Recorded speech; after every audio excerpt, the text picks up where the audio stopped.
हा आहे ठाणे शहरातील विटावा या गावात राहणारा राजेश शेट्टे। या तरुणाने अशी काही कामगिरी केली आहे ज्याचं कौतुक जगभरातील लोकांनी केलं। राजेशचा काही वर्षांपूर्वी अपघात झाला होता। या अपघातामध्ये त्याच्या पायाला मोठ्या प्रमाणात इजा झाली, त्यामुळे त्याला चालायला देखील येत नव्हतं। लंगडत चालत असल्याने त्याला त्याचे जवळचे मित्र चिडवायचे। या गोष्टीचा त्याला त्रास व्हायचा। चिडवणाऱ्या मित्रांचे तोंड कायमचे बंद करायचे असा त्याने निर्णय घेतला। अशा वेळी पॉवर लिफ्टिंग या खेळ प्रकारात काहीतरी मोठं करून दाखवायचं अशी भावना त्याच्या मनात निर्माण झाली। 2012ला माझा एक मेजर ऍक्सिडेंट झालं होतं। माझी लेफ्ट डाव्या गुडघा माझा तो फार दुखापतग्रस्त झाला। माझी लिगामेंट आर्टिफिशियल लिगामेंट झाले, गुडघ्यात झाले, 2 स्क्रू टाकायला लागले त्यामध्ये आणि ते कायमस्वरूपी लागले माझ्याला।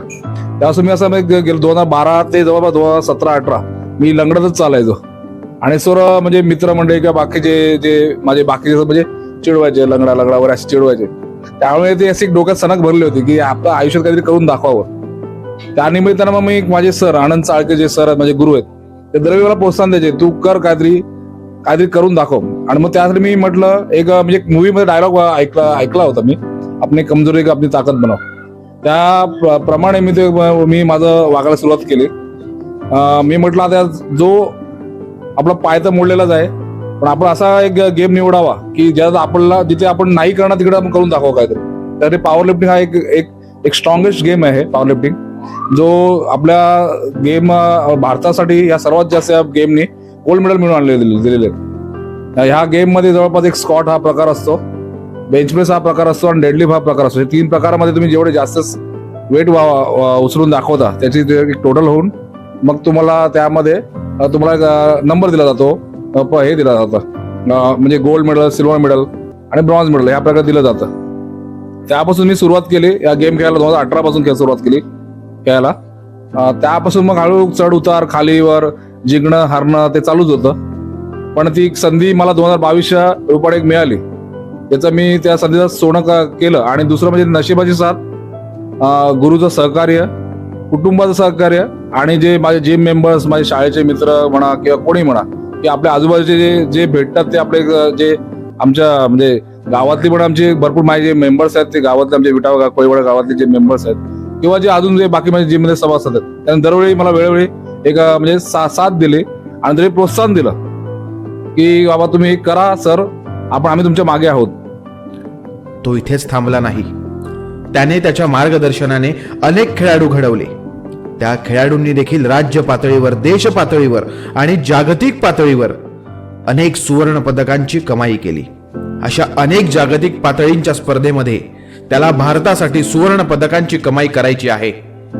तर 2022 पासून मी मार्च पासून कॉम्पिटिशन खेळायला सुरुवात केल्या आणि त्यापासून ते आतापर्यंत मी डिस्ट्रिक्ट लेवल, स्टेट लेवल आणि नॅशनल लेवल आतापर्यंत या वर्षभरामध्ये मी जवळपास 13 कॉम्पिटिशन खेळलेलो आहोत।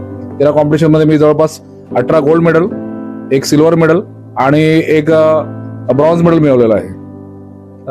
तुम्ही स्पर्धा जिंकून आल्यानंतर आपल्या विटाव्यातल्या नागरिकांनी तुमची मिरवणूक काढली होती। मी असं विचारेल की तुमच्या परिवाराचे, तुमचे मित्र परिवार असतील आणि विशेषतः जे तुम्हाला चिडवत होते ऍक्सिडेंट झाल्यानंतर, या सगळ्यांच्या नेमका भावना काय आहेत आता भावना म्हणजे त्यांचं म्हणायचं म्हणजे आता त्यांचं चांगले एक असे आपण म्हटलं की आपण असं काही त्यांना वाईट बोलून किंवा काय करू नये, आपण त्यांना गोल्ड किंवा आपण असं मेडल देऊनच त्यांचं तोंड बंद करायचं। आणि ते आता ऑलमोस्ट एका अर्थाने झालेच आहे। आणि हे कॉमनवेल्थचं गोल्ड मेडल जिंकल्यानंतर म्हणजे असं मला एक चांगला म्हणजे एक अनुभव आला, जे म्हणजे मिरवणूक काढली तेव्हा जे आमचे सर्व विटावा कोळीवाडा ग्रामस्थ म्हणा, सर्व पक्षातले नेते जे आपले राजकारणामध्ये आहेत, कसे जे आहेत विविध क्षेत्रामध्ये आहेत, त्या लोकांनी सर्वांनी एकत्र येऊन वेळोवेळी आम्हाला म्हणजे त्यावेळेला आम्हाला आमचा अभिनंदन केलं, पुष्पगुच्छ देऊन, शाल, श्रीफळ देऊन त्यांनी लोकांनी सत्कार केला आणि त्या मिरवणुकीमध्ये स्वतः सहभाग पण घेतला त्या लोकांनी। आणि खरंच आमचा अभिमान वाटला की बाबा की खरंच मी काहीतरी करून आलोय। आणि 4 चौघ लोक मला रस्त्यावर पहिली कोण ओळखत नव्हती, ती आता ओळखायला पण लागली होती की बाबा हा बघा, ह्याचा फोटो इथे आलाय बघा, बॅनर लागलाय। आणि विटाव्यामध्ये सर्व ठिकाणी माझे बॅनर लागले होते। एक अभिमानास्पद असं वाटतं की खरंच आपण काहीतरी केलंय या देशासाठी, या राज्यासाठी आणि आपल्या ज्या गावासाठी आपण काहीतरी केलंय. खरंच अभिमान वाटतो या गोष्टीचा. राजेश, तुझ्या या संघर्षाला आपला विटावा या माध्यमाकडून सलाम.